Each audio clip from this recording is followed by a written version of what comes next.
A very good morning to all our Sports Today family members. Yes, we are just about 5 hours away from the build up to the India versus Pakistan encounter that will take place at the Pallekele International Cricket Stadium.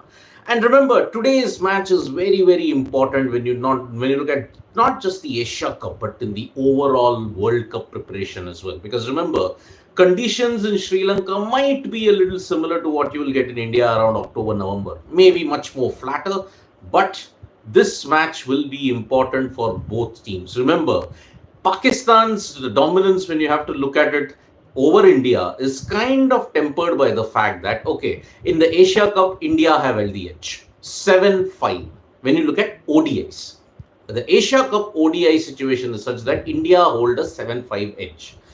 And if you look at the broader picture, in the past 11 years, ever since they have played the ODI format in the Asia Cup, Pakistan have won only once. 2012, it was a Virat Kohli special. 2014, it was Shahid Afridi hitting those two sixes of Ravichandran Ashwin and Pakistan winning by 1 wicket. 2018, if you look at it, both times India registered commanding victories. And then now you're going to see it in 2023, India versus Pakistan, Chapter 5. Now, everybody is asking about the weather situation that is there in Pallekele. You can have a look at what Nikhil did in Kandy just about 20 to 25 minutes ago. But let us be assured of the fact that you may get little interruptions in Pallekele.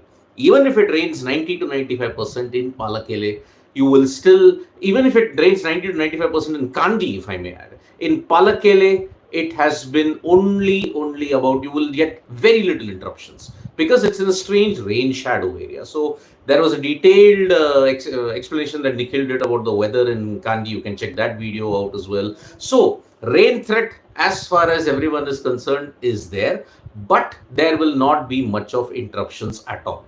India versus Pakistan is going to go ahead with very little interruptions. Now, very important to note, even during the Sri Lanka Bangladesh encounter, there was rain in Kandy, but it just did not impact Pallekele. There was a very minor interruption in Pallekele, but then Sri Lanka versus Bangladesh happened. So that is why it's a very good sign indeed that they are in such a rain shadow area that you will not get that much of rain. So India versus Pakistan, very minor interruptions are expected, but you are not going to see the entire match getting impacted. So we are all set for a blockbuster. What will be India's plan? Will they play three spinners? Will they play three pacers?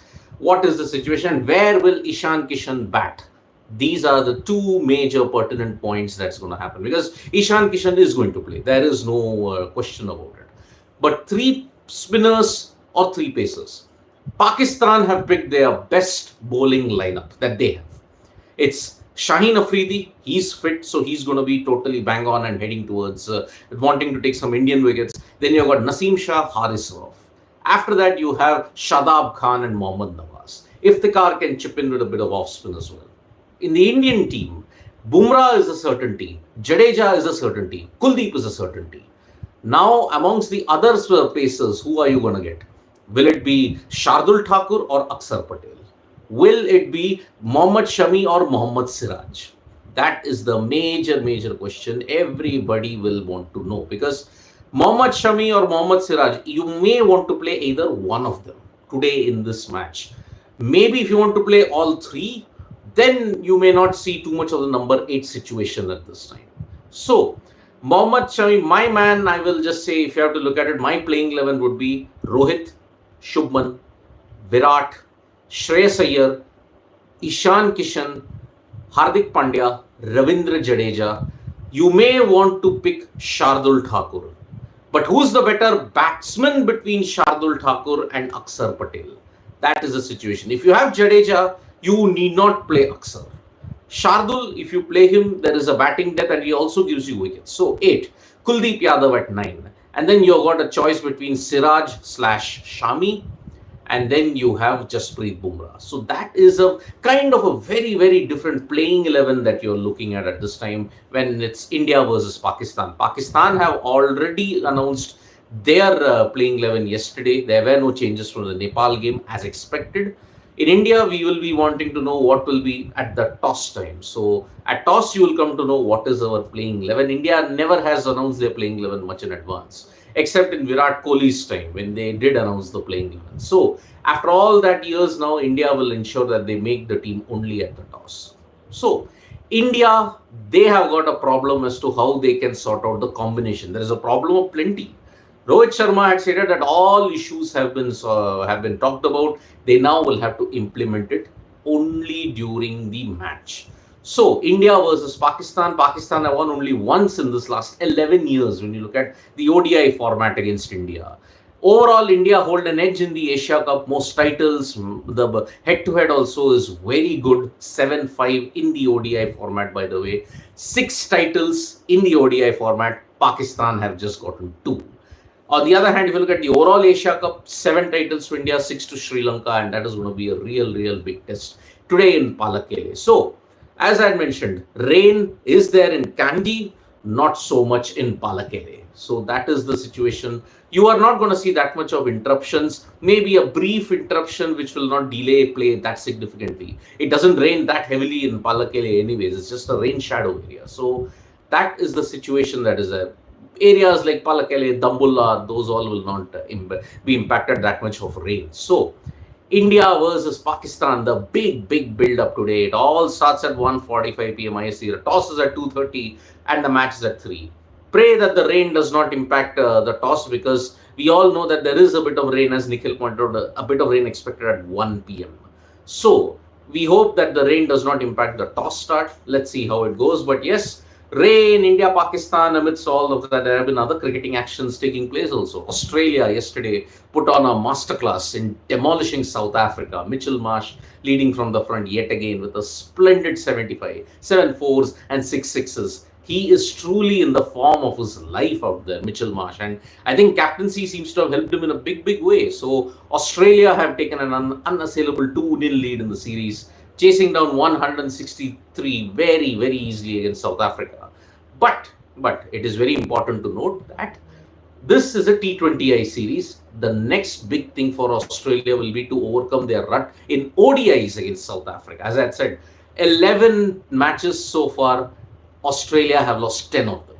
So 5-0, 1-2, 3-0, 0-3. That is the way how Australia have had in their last bilateral encounters against South Africa. So this is one stat that they will want to really overcome in the coming matches, because remember, the T20Is are slightly important, but the ODIs hold massive value in the build-up to the World Cup. So that is the thing that South Africa and both Australia will be wanting to do. Now, England versus New Zealand. It was a very comprehensive performance from England yet again. 95-run win against the Kiwis, and that has ensured that they've taken a 2-0 lead in the 4-match T20I series.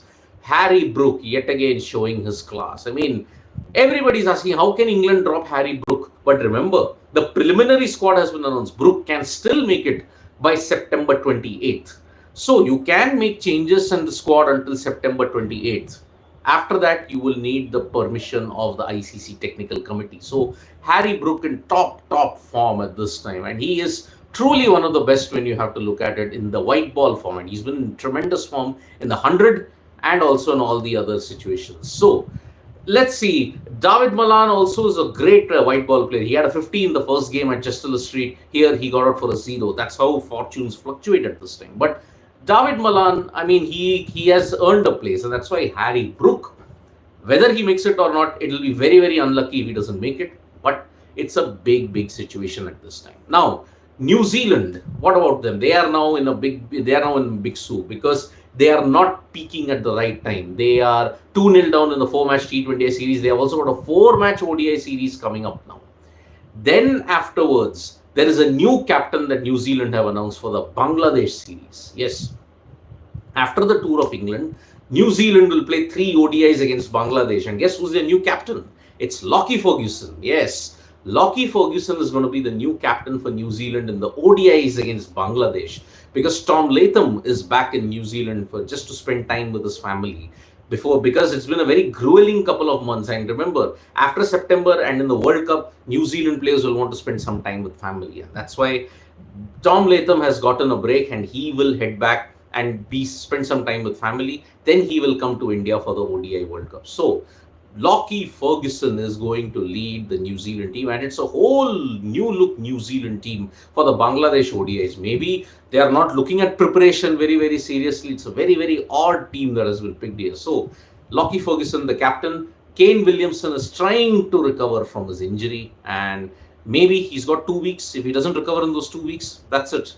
Game over for New Zealand's captain Kane Williamson as far as ODI World Cup participation goes. Now, let's shift our attention to other sports and Mohammad Salah.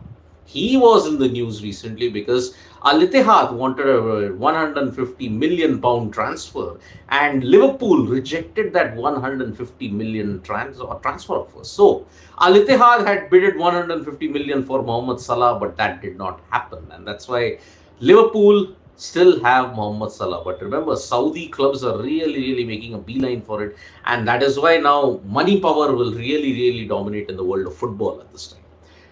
Another update when it comes to the Asian Games is today there will be a lot of, there is a function that's going to be organized for the send-off of the athletes. There's going to be the official kit unveiling and all the other things at 7 p.m. today.